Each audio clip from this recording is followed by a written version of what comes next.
Olá, amigos, amigas que nos visitam nesta reflexão virtual, já que estamos aí em prisão domiciliar, né? Por conta da pandemia. A minha gratidão à presença de vocês, sejam todos bem-vindos. A gratidão à Casa Espírita, o Centro Espírita Caminho do Evangelho de São José dos Pinhais, no Paraná, que nos efetuou esse convite para fazermos esta gravação e levarmos, nestas épocas de pandemia, uma reflexão de tal maneira que não parássemos as nossas atividades e pudéssemos estar atendendo as pessoas nas suas necessidades de sintonizar com planos maiores, com reflexões acerca de Jesus, de seu Evangelho e assim por diante. Inicialmente, agradeçamos a Deus, nosso Pai, por esta e por tantas oportunidades que nos oferece. Agradecemos a Jesus e os bons espíritos, mentores nossos, mentores das nossas casas espíritas, mentores do caminho do Evangelho, que nos amparam e nos inspiram neste momento. Sem o amparo deles, pouco teríamos condições de fazer, pouco poderíamos fazer. Portanto, Jesus se conosco nesta reflexão. Assim sendo, hoje vamos falar de um tema que até, de certa forma, é curioso, né? É uma pergunta. Será que Deus é culpado? Nós, muitas vezes, colocamos as responsabilidades por aquilo que vivemos em Deus. Deus não é justo, não merecíamos isso. Essas coisas que a gente adora ir descrevendo ou distribuindo por aí como pérolas falsas. Temos que refletir. A ideia desse tema ele surgiu a partir de um texto que eu li na internet com este título. Refere-se a uma entrevista da filha do pastor americano Billy Graham, em que ela é entrevistada, chama-se Anne Graham. Ela é entrevistada num programa de televisão nos Estados Unidos e a repórter que a entrevista pergunta como é que Deus teria permitido algo horroroso assim acontecer no dia 11 de setembro. Ou seja, já na pergunta já há uma colocação de responsabilidade no Criador por aquela ocorrência. Mas a entrevistada fez uma resposta profunda e sábia. E ela respondeu: eu creio que Deus ficou profundamente triste com o que aconteceu, tanto quanto nós. Por muitos anos temos dito para Deus não interferir em nossas escolhas, sair do nosso governo e sair das nossas vidas. Sendo cavalheiro como é, disse a entrevistada, eu creio que ele calmamente nos deixou. É a resposta que ela está dando, evidentemente a gente sabe que Deus não nos abandona. Mas vamos lá, com o texto e com a resposta. Como poderemos esperar que Deus nos dê a sua bênção e a sua proteção se nós exigimos que Ele não se envolva mais conosco? À vista de tantos acontecimentos recentes, ataques de terrorista, tiroteios nas escolas, etc., eu creio que tudo começou. Claro que essas questões sempre tivemos na vida, problemas e coisas desse gênero, mas aqui ela está respondendo uma pergunta onde atribuía-se ou tentava-se atribuir a culpa de um atentado terrorista a Deus que o permitiu. Eu creio que tudo começou, diz ela, desde que Madeleine O'Hara, que foi assassinada, se queixou de que era impróprio se fazer oração nas escolas americanas, como se fazia tradicionalmente, e nós concordamos com a sua opinião. Depois disso, alguém disse que seria melhor também não ler a Bíblia mais nas escolas. A Bíblia que nos ensina, diz Anne, que não devemos matar, roubar e devemos amar o nosso próximo como a nós mesmos. E nós concordamos com este alguém. Logo depois, o Dr. Benjamin Spock disse que não deveríamos mais bater em nossos filhos quando se comportassem mal, porque suas personalidades em formação ficariam distorcidas, poderíamos prejudicar a sua autoestima. O filho dele se suicidou. E nós dissemos: um perito neste assunto deve saber o que está falando. E então concordamos com ele. Depois alguém disse que os professores e diretores de escolas não deveriam disciplinar nossos filhos quando se comportassem mal. Então foi decidido que nenhum professor poderia disciplinar os alunos. Aí ela faz uma observação: há diferença entre disciplinar e tocar. Aí alguém sugeriu que deveríamos deixar que nossas filhas fizessem aborto se elas assim o quisessem, e nós aceitamos sem questionar. Então, foi dito que deveríamos dar aos nossos filhos tantas camisinhas quantas eles quisessem para que eles pudessem se divertir à vontade. E nós dissemos: está bem. Então alguém sugeriu que imprimíssemos revistas com fotografias de mulheres nuas e disséssemos que isto é uma coisa sadia e uma apropriação natural do corpo feminino. E nós dissemos: está bem, isso é democracia e eles têm o direito de ter liberdade de se expressar e fazer isso. E prossegue a resposta.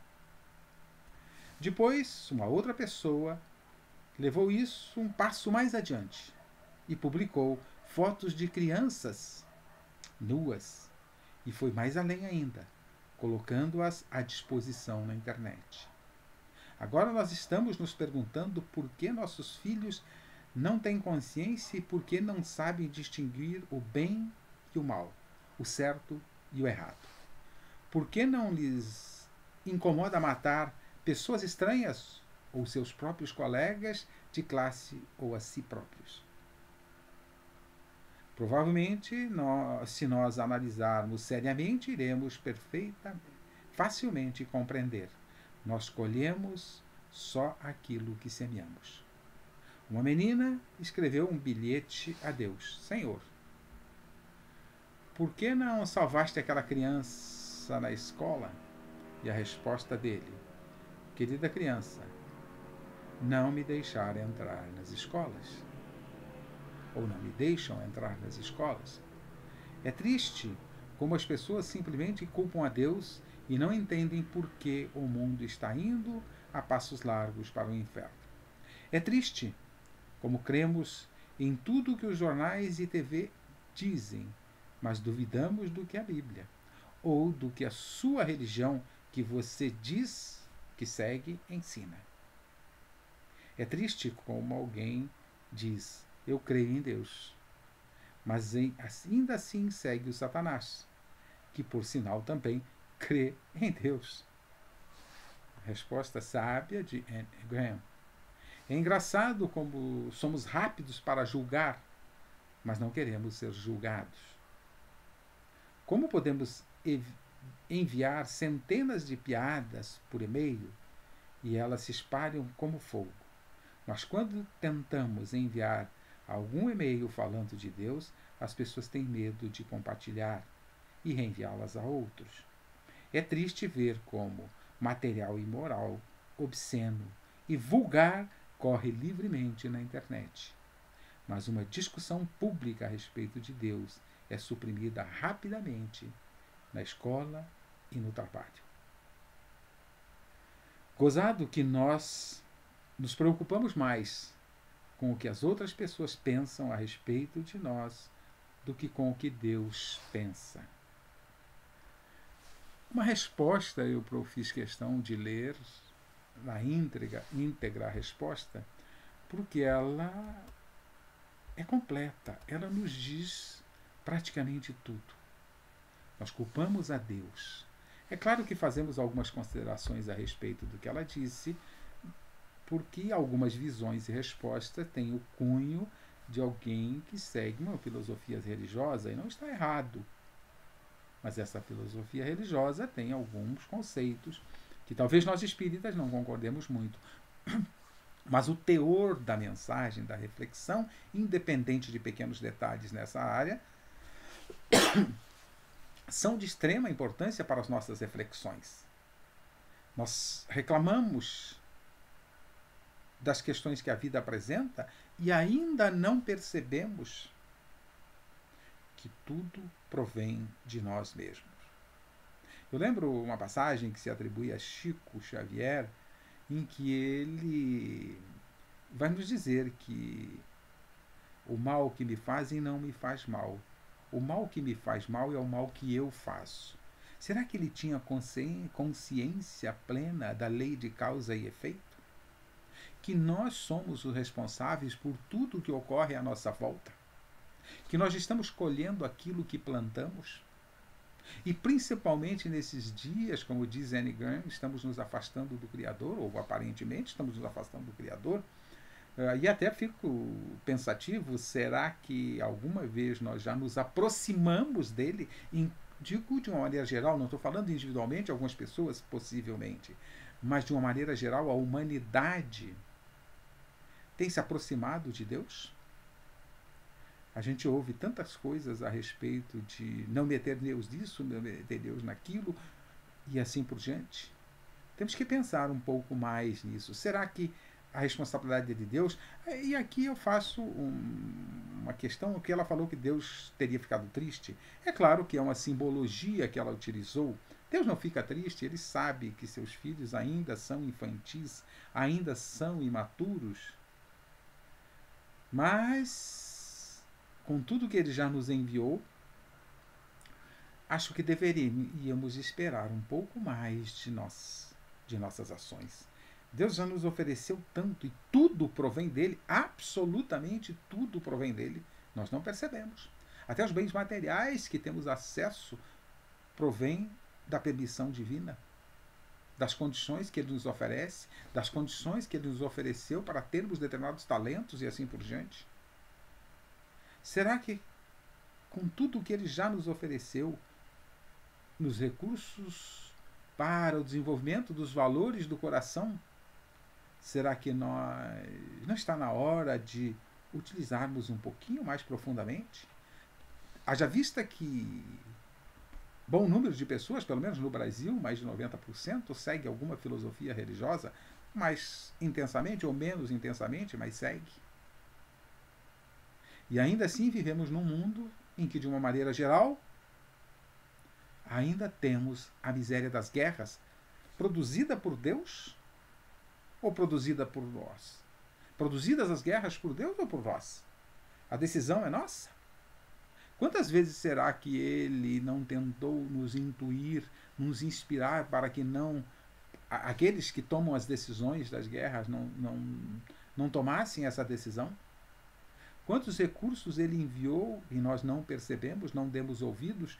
Deus não pode estar nos governos. Deus não pode estar nos tribunais. Deus está em todos os lugares. Nós que não colocamos Deus em nós e não levamos para onde deveríamos. Vemos aí, estamos numa época de pandemia, temos a pandemia de um vírus, né? E já tivemos outras pandemias de doenças as mais variadas, mas temos uma pandemia que muitas vezes nos esquecemos, que é a pandemia da miséria no mundo. É a ação divina? Não. Deus oferece ao mundo, ao ser humano aqui neste mundo, tudo o que precisamos para vivermos bem. O mundo produz o suficiente para sustentar a todos, para não ter miséria. A miséria que vivemos no mundo, na falta do necessário para muitas pessoas, tem causa no nosso egoísmo, que é a chaga da humanidade.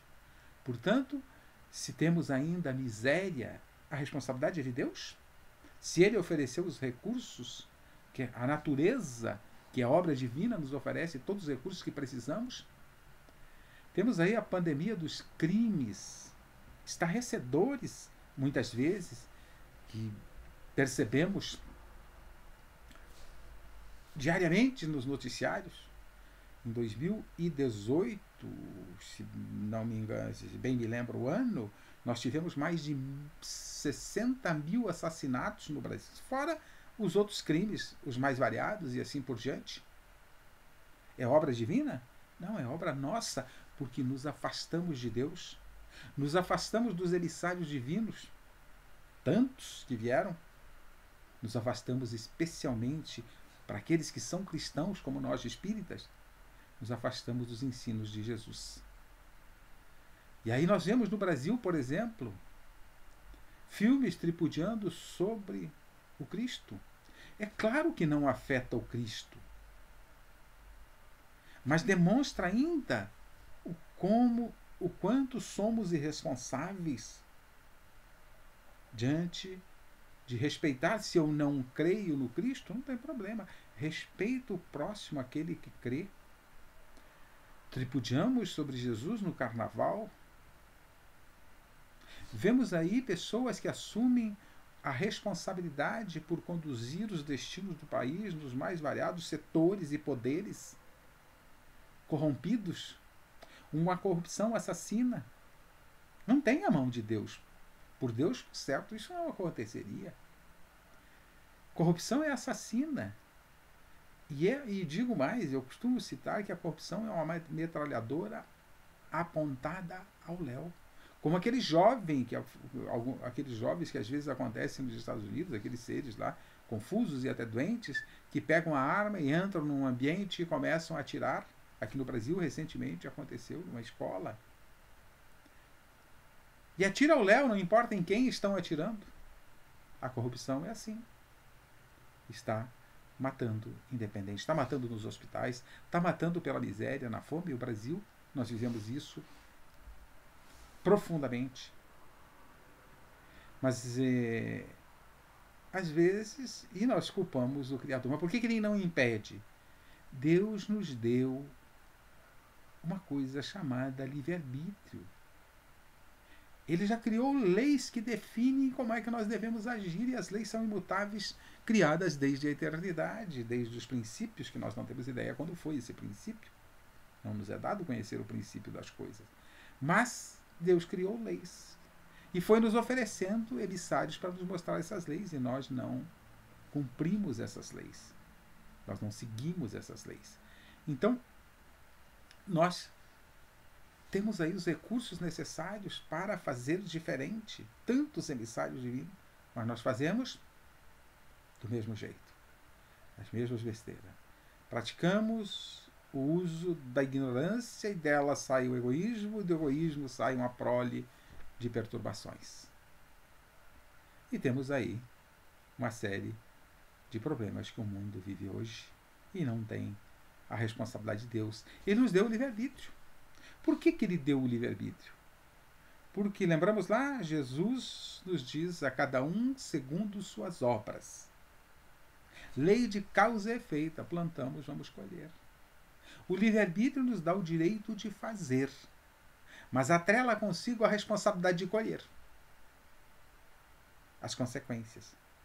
Se não fôssemos livres para agir e Deus estivesse coordenando-nos, tipo, fôssemos marionetes, a responsabilidade das nossas ações seria dele, de quem está controlando.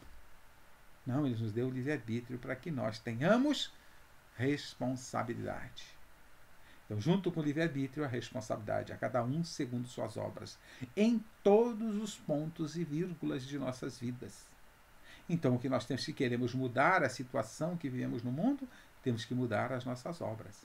Mas alguns podem pensar, eu não sou corrupto, eu não assassinei ninguém, não assassino ninguém, não sou criminoso.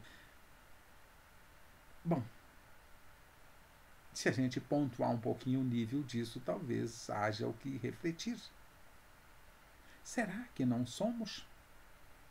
Será que não somos criminosos quando depositamos na urna voto para aqueles que sabidamente são corruptos? Quando você não sabe que a pessoa é corrupta e votou seu voto, quem se enganou. Mas quando você sabe já que está aí notícia, que está aí uma série de processos nas costas, tem gente se reelegendo e continua cometendo corrupção, e nós sabemos que as pessoas são corruptas. Por que reelegemos? Temos responsabilidade. Somos coniventes. Quem é conivente participa do crime. Mas vamos um pouquinho aquém. Estamos vendo nas famílias, e agora com a pandemia, esse estar mais em casa, aumento do feminicídio, da violência no lar e assim por diante. Mas vemos também, independente dessa pandemia, vemos com frequência abusos no ambiente de trabalho, desrespeito ao direito do outro no trânsito. Será que não estamos participando desse processo? Desculpe. Desse processo de corrupção e de fazermos as coisas de forma equivocada? Será que não? Será que não estamos participando disso? A omissão também faz parte da conivência. E lembramos a colocação de Jesus: quem não é fiel nas pequenas coisas, não será nas grandes. Portanto, que nós busquemos estabelecer mudanças em nossas vidas, em nossos comportamentos, nas pequenas coisas. E podemos começar, e devemos começar, no ambiente familiar. Como é que nos comportamos? Somos democratas ou escravocratas no ambiente familiar, no lar? No trânsito, como é que nos comportamos? Roberto da Mata, antropólogo brasileiro, escreveu um livro chamado Fé em Deus e Pé na Tábua, bem sugestivo o nome, a respeito do nosso comportamento no trânsito, e mostrando que o trânsito é um bom local para nos conhecermos, porque a gente pega aquela carapaça chamada automóvel e acha que pode tudo. Então, diante dessa situação, podemos atribuir os problemas que vivemos a Deus? Será que é isso? Será que Deus é culpado? Ou temos que olhar um pouquinho mais para as nossas responsabilidades? E Deus é culpado dentro desse prisma que nós adoramos achar responsáveis pelos nossos atos. Sempre terceiro, sempre alguém. A gente sempre fez porque fomos induzidos, inspirados, levados, pressionados, seja lá o que for. A gente só age se quiser. Então precisamos raciocinar um pouquinho mais e pararmos de nos eximir das nossas responsabilidades. Todas as ações que vivemos aí, corrupção, tudo isso que falei, e outras coisas mais que não falamos aí que podemos refletir, são ações nossas. Não são de Deus, são nossas, pela nossa decisão. Então, para isso, precisamos entender um pouquinho Deus, um pouquinho mais, buscar compreender a sua lei, usar adequadamente o livre-arbítrio, lembrando da sugestão de Paulo, no uso do livre-arbítrio: tudo me é lícito, mas nem tudo me convém. Portanto, para que a gente mude esse status que vivemos, essa situação que vivemos no mundo, nós temos que usar os recursos que Deus nos ofereceu. E ofereceu inúmeros recursos para isso. O que fizemos desses recursos? Principalmente aqueles recursos ligados aos valores éticos, morais, religiosos. Mas nós estamos nos templos. Mas vivemos aquilo que os templos propõem? Outro dia vi uma frase na internet: nós fomos educados para frequentar templos. Frequentar, não é frequentar. Frequentar é o primeiro passo. É seguir em frente e colocar em nossas vidas aquilo que os templos propõem. O que fizemos disso? Claro que Deus sabe que agiríamos assim, mas não está na hora de mudarmos? Já nos ofereceu todos os recursos? Nos ofereceu os recursos, por exemplo, como diz o Espírito de Verdade, no capítulo 6 do Evangelho segundo o Espiritismo: Deus dirige aos vossos corações um supremo apelo, através do Espiritismo. Escutai-o. Nos interessamos por buscar conhecimento, compreender e colocar em prática os ensinamentos trazidos por Jesus para aqueles que são cristãos? Somos filhos pródigos, né? Como diz Leon Denis no livro O Grande Enigma, nossa inteligência não amadureceu ainda. Nossa razão criança tropeça nos acidentes do caminho. Daí o erro, os desfalecimentos e as provações, a dor. Tudo isso é fruto de nós mesmos, diz Leon Denis. Então, precisamos fazer uma mudança completa em nós. Como filhos pródigos, resolver pegar o patrimônio que Deus nos forneceu, usá-lo na direção de voltar à casa do Pai. Até quando vamos viver assim? Até quando não vamos fazer uso do Evangelho de Jesus? Até quando vamos nos omitir das nossas responsabilidades? Até quando vamos ficar arrumando culpados? E quando nós achamos culpados mais perto, colocamos a culpa em Deus. Até quando? Até quando não vamos usar o amor como referência? Até quando? Deus não é culpado. A responsabilidade é toda nossa, de cada um de nós, individualmente e da coletividade como um todo. Pensemos nisso. Agradeço a Deus a oportunidade de refletir com vocês. Agradeço a vocês que nos prestigiam e nos visitam nesta reflexão. Agradeço ao Caminho do Evangelho pelo convite e que possamos cada vez mais refletir e caminhar na direção de Deus, não na contramão. Estamos muitas vezes, mesmo nos tempos religiosos, na contramão. É preciso que caminhemos na direção do Criador. Agradeço a todos e vamos encerrar com uma prece de gratidão, é claro, a Deus, a Jesus, aos bons espíritos, por tantas oportunidades que eles nos oferecem. Por esta oportunidade de estarmos aqui reunidos para a reflexão, para evoluirmos um pouquinho através do olhar mais profundo sobre a vida e sobre os ensinamentos que Deus nos ofereceu. Portanto, Deus nos ofereceu tanto através de tantos emissários e através de tantas oportunidades de reencarnação que vivemos para estarmos aqui. O que estamos fazendo dos dias atuais? Obrigado, Senhor. E aproveitamos, Senhor, para rogar as tuas bênçãos a todos os nossos irmãos que estão por aí, perambulando. E muitos estão por aí sem vos conhecer e sem conhecer ao Pai. Por certo, a estes, as ações são mais incoerentes e as consequências também são duras. E até o enfrentamento das suas dificuldades se torna mais difícil. Portanto, a estes e de uma maneira geral a todos, possa chegar, Senhor, com a tua orientação, com a tua inspiração, com a tua paz e com os teus ensinamentos. Que Deus abençoe a todos. Muito obrigado. Que assim seja.